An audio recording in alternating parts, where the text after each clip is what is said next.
यही सवाल का उत्तर है कि मणिनाथ मंडल का त्याग, उनका जान अलग झारखंड के निर्माण में हुआ है, तो कहां है अलग झारखंड? हम ये सवाल करेंगे, कहां है अलग झारखंड? किसके लिए अलग झारखंड? प्राणों की आहुति देने के बाद अलग झारखंड, किसके लिए अलग झारखंड? आज चूंकि हमारे सामने छोटे छोटे बच्चे ज्यादा संख्या में है, हमारी बहनें, हमारे भाई जो आज 5वीं 6वीं 7वीं 8वीं क्लास में पढ़ते हैं, मैं इन्हीं से शुरुआत करता हूं। आज यदि 23 साल के झारखंड की बात करें तो 23 सालों के झारखंड में, या फिर उससे पहले झारखंड आंदोलन की बात करें, क्योंकि आज 2 सालों से आंदोलन भी चल रहा है, और वह आंदोलन रहे विनोद बाबू रहे, कॉमरेड ए.के. रॉय रहे, उन्हीं के विचारधाराओं को अनुसरण करते हुए, उन्हीं के पद चिन्हों पर चलते हुए आज 2 सालों से झारखंड में आंदोलन हो रहा है। एक ऐसा आंदोलन जिस आंदोलन को करने का साहस यहाँ के राजनेता नहीं कर पाते हैं। इसलिए मैं इस बात को रख रहा हूँ, क्योंकि कुछ दिन पहले हम टाटा गए थे, वहां मीडिया वालों ने कहा कि MP MLA से अगर हम सवाल करते हैं तो वो बोलते हैं कि टाटा पे अगर नहीं पूछेगा तो भी आप पे इंटरव्यू देंगे, लेकिन टाटा का डिमना के जेल में 13,000 करोड़ का रुपया बाकी है।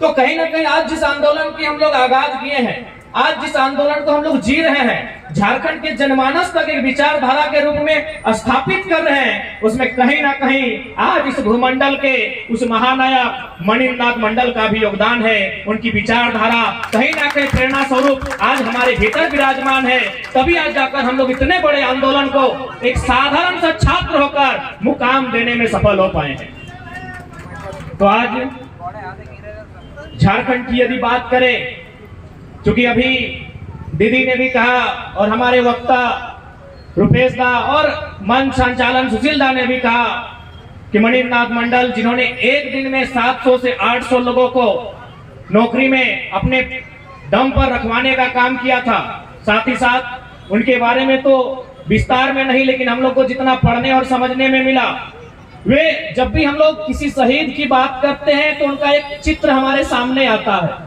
कि भाई अगर शहीद हुआ होगा तो इंसान तो बहुत दमदार इंसान होगा, बहुत ही तगड़ा इंसान होगा। वास्तविक बात है, जिन्होंने अपनी शहादत दी है वे तो बहुत दमदार और तगड़ा इंसान थे, लेकिन उनमें सॉफ्ट कॉर्नर भी होता था जो शायद हमसे छूट जाता है।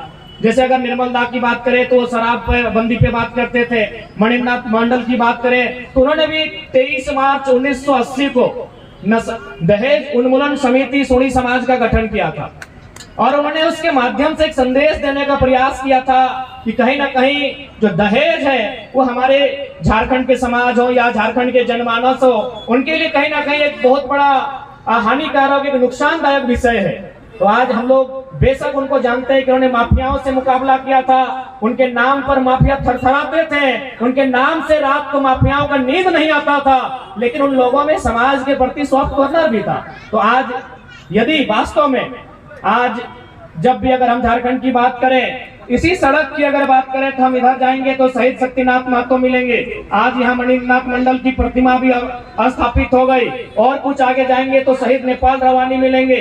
यानी झारखंड के किसी कोने में आप जाएं, किसी सड़क में आप चहलकदमी करें, आपको हमारे महापुरुषों की प्रतिमाएं मिलेंगी। अब एक सवाल बनता है, महापुरुषों की प्रतिमाएं हैं, यानी किसी न किसी कालखंड में उन्होंने अपनी जान दिया है, उन्होंने अपने प्राण का त्याग किया है। तो मेरा एक सवाल बनता है कि चाहे मणिनाथ मंडल जी रहे, शहीद शक्तिनाथ महतो रहे, नेपाल रवानी रहे, रसिक हासदा रहे, इन्होंने अपने जान का त्याग क्यों किया था? इनका भी घर परिवार था, इनकी भी पत्नी थी, इनके भी बच्चे थे, इनका भी समाज था, तो आखिर किस उद्देश्य के साथ इन्होंने अपने प्राणों की आहुति दी? तो कहीं ना कहीं जो सबसे पहला उद्देश्य आता है, अलग झारखंड राज्य का गठन, एक अलग झारखंड राज्य का निर्माण, जिसका सपना मणिनाथ मंडल जी ने देखा था। उनके साथ साथ उनके समय कालखंड में तमाम जो आंदोलनकारी क्रांतिकारी रहे थे उन्होंने देखा था। यानी अगर साफ शब्दों में और कम शब्दों में कहा जाए कि मणिनाथ मंडल जी ने अपना जान क्यों दिया था, तो सवाल का उत्तर मिलेगा अलग झारखंड के निर्माण के लिए, अलग झारखंड के निर्माण के लिए यही सवाल का उत्तर मिलेगा। जब यही सवाल का उत्तर है कि मणिनाथ मंडल का त्याग, उनका जान अलग झारखंड के निर्माण में हुआ है, तो कहां है अलग झारखंड? हम ये सवाल करेंगे, कहां है अलग झारखंड? किसके लिए अलग झारखंड? प्राणों की आहुति देने के बाद अलग झारखंड, किसके लिए अलग झारखंड? आज चूंकि हमारे सामने छोटे छोटे बच्चे ज्यादा संख्या में है, हमारी बहनें, हमारे भाई जो आज 5वीं 6वीं 7वीं 8वीं क्लास में पढ़ते हैं, मैं इन्हीं से शुरुआत करता हूं कि झारखंड किनके लिए बना था। झारखंड इसलिए बना था कि आज जो लोग 5वां में पढ़ते हैं, जो लोग 10वां में पढ़ते हैं, जो कॉलेज में पढ़ते हैं, जो ग्रेजुएट में पढ़ते हैं, आने वाले दिन इस राज्य की नौकरियों में उनको प्राथमिकता मिलेगी। तो क्या इनका ये जो बच्चे आज पढ़ाई कर रहे हैं, केवल इनके स्कूल का ड्रेस का रंग बदला है, इनकी तकदीर आज भी धराशायी है। आज ये लोग यहाँ स्टेज में परफॉर्मेंस किए, हमने बधाई दिया। ये लोग 10वीं में 12वीं में 80% 90% नंबर लेकर आते हैं, हम लोग बधाई देते हैं, हम लोग सोशल मीडिया में शेयर करते हैं। हमें भी अच्छा लगता है कि मेरी बहन ने 10वां में 80 नंबर लाया, 12वां में 95% लाया। लेकिन 5 साल बाद वही बहन, वही भाई उदास हो जाता, क्योंकि नियोजन नहीं है, क्योंकि हमारे पास नियुक्तियां नहीं है, हमारे पास पॉलिसियां नहीं है। इसलिए सवाल बनता है कि मणिनाथ मंडल ने जो शहादत दिया था अलग राज्य के निर्माण के लिए, अलग राज्य कहां है? कहां है अलग राज्य? इस अलग राज्य का नाम है झारखंड। विधायक है बक्सर का, कहां है अलग राज्य बताइए? इस राज्य का नाम है झारखंड। सांसद है बलिया का, कहां है अलग राज्य? हमको बताइए, बताइए हमको, उत्तर दीजिए। इसी राज्य के साथ साथ छत्तीसगढ़ बना है, इसी राज्य के साथ उत्तराखंड बना है, 2014 में तेलंगाना बना है। मैं कुछ दिन पहले तेलंगाना गया था, वहां के डॉक्टर, अब डॉक्टर लोग पढ़े लिखे होते हैं, क्योंकि लोगों को लगता है कि नहीं लड़का लोग पढ़ा लिखा नहीं है, इन लोगों के पास थॉट्स नहीं है। तो मैं खुद PhD का छात्र हूँ। वहां की एक डॉक्टरनी से मैं बैठा था, मैंने पूछा मैडम आप कहाँ से हैं? बोला हम तो आंध्र प्रदेश से हैं। बोला तेलंगाना में आप जॉब कर रहे हैं? बोला नहीं ये प्राइवेट सेक्टर है, इसीलिए हम जॉब कर रहे हैं। अगर ये गवर्नमेंट सेक्टर होता तो हमको अधिकार नहीं था तेलंगाना की नौकरियों में, हमको कोई अधिकार नहीं था तेलंगाना की नौकरियों में। हमने पूछा दीदी आप ऐसा क्यों कह रहे? बोला भाई तुम ही बताओ ना, आंध्र प्रदेश से तेलंगाना अलग क्यों हुआ? आंध्र प्रदेश के लोग भी तेलुगु बोलते हैं, तेलंगाना के लोग भी तेलुगु बोलते हैं, तो अलग राज्य क्यों मिला?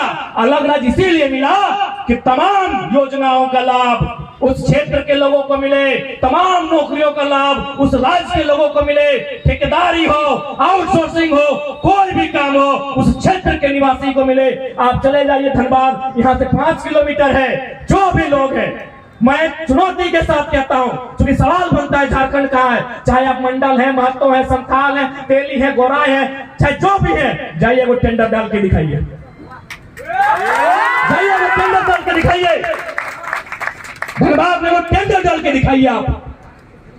तो क्या मंचों में भाषणों से या फिर हमारे महापुरुषों की माला चढ़ाने से अलग झारखंड? झारखंड तभी बनेगा जब झारखंडी को जूता सिलाई से लेकर टेंडर भरने का अधिकार होगा। अरे इतना तो छोड़िए, मोल झारखंडी है वो ठेला लगाई, जाइए रियल एस्टेट में वो ठेला लगाइए, जो रेलवे में दुकान है आप लगाइए। तो क्यों ये राज किसके लिए? इतना बलिदान किसके लिए? माओ का सिंदूर उजड़ा किसके लिए? बहनों का राखी उजड़ा किसके लिए? क्या इसी दिन के लिए कि हम लोग साल में 2 बार अपने महापुरुषों की एक दिन जन्मतिथि और एक दिन पुण्यतिथि मनाएंगे? नहीं। आज मैंने पहले भी कहा है कि हमारी लड़ाई किसी राज्य से नहीं है, किसी भाषा भाषी से नहीं है। सबका अपना अपना राज्य है, सब अपने अपने राज्य का निर्माण करे, सब अपने अपने राज्य का उत्थान करे। झारखंड जिनके लिए बना है वो आज 23 साल में अपनी आवाज बुलंद करेगा ही, अपनी आवाज बुलंद करेगा ही। नहीं तो आज 23 साल हुआ है। मैं चूंकि मैं PhD का छात्र, मैं दार्शनिक सोच रखता हूं, डॉक्टर ऑफ फिलोसफी। मैं 23 साल आज बीता है झारखंड का। 23 साल बाद 2046 होगा। धनबाद के नक्शे को खंगाल लीजिएगा, धनबाद की इमारतों को खंगाल लीजिएगा। 2046 में जो आज परिस्थिति है इसका आधा हो जाएगा झारखंडी।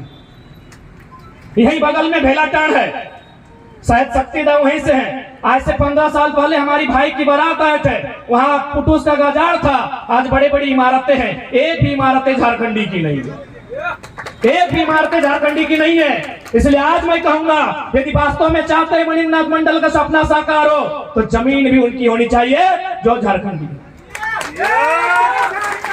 हम मुंबई गए, मुंबई में 6 दिन में 42 को सभा किए। वहां भी जितना विस्थापन हुआ, वहां हाल फिलहाल 10 किलोमीटर में एक एयरपोर्ट बन रहा है। जैसे हमारे बगल में एयरपोर्ट है, हालांकि बना नहीं, पता नहीं कब बनेगा। वहां हमने सवाल किया आपका जो जमीन गया है क्या पॉलिसी है?